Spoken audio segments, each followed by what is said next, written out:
হরে কৃষ্ণ। ভগবান বিষ্ণুর 1000 নাম আছে, এক একটা নামের আলাদা আলাদা মানে আছে। যেমন আমি একটা নাম বলবো আপনাকে আপাতত, ভগবান শ্রীকৃষ্ণ। যেমন ভগবান শ্রীকৃষ্ণের যেমন রং দেখুন আপনি, ঘন কালো একটা মেঘ বর্ণ, অর্থাৎ সেই রঙের জন্য মানুষ কিন্তু পাগলা হয়ে যায়। ওনার ভক্তরা, ওনার সখীরা, ওনার বড় বড় সাধু সন্তেরা এবং ভক্তরা, তারা কিন্তু এই রঙেই মোহিত হয়েছে। সুতরাং ভগবান শ্রীকৃষ্ণের যে রং, ওনার যে শরীরের বর্ণ, এতে ও সমগ্র জগৎ মোহিত হচ্ছে। এই জন্যে বলা হয় ভগবান শ্রীকৃষ্ণকে সর্বাকর্ষক।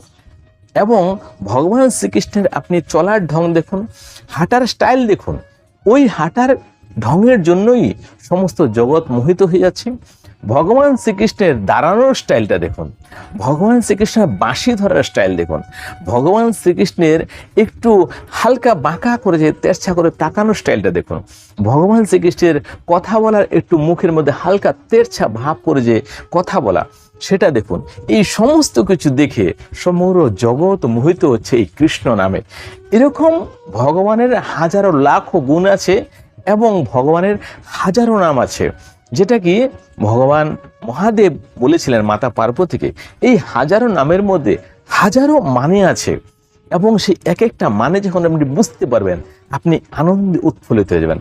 যেমন ভগবানের আরেকটা নাম আপনাকে বলে দিচ্ছি, যে ভগবান এই প্রকৃতি স্বরূপ, অর্থাৎ এই যে প্রকৃতি চলছে, আমরা যে সমস্ত জীবকে আলাদা আলাদা দেখতে পাচ্ছি, এই সমস্ত জীব ওনার মধ্যে আছে, অর্থাৎ সবার মধ্যেই ভগবানও আছে।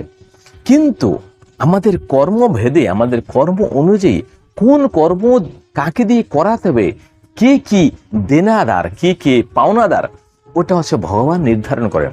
কিন্তু এই সমগ্র জগৎ কিন্তু ভগবানময়, অর্থাৎ সবার মধ্যে ভগবান আছেন। এরকমই আরেকটা নাম বলবো, শ্রী বিষ্ণু। বিষ্ণু আপনি দেখে নিয়েছেন যে প্রহ্লাদ মহারাজকে সন্তুষ্ট করার জন্য বা ওনার বাবার হাত থেকে ওনাকে প্রাণে বাঁচানোর জন্য ভগবান বিষ্ণু কিন্তু একটা পিলার থেকে, একটা খাম্বা থেকে প্রকট হয়েছিলেন।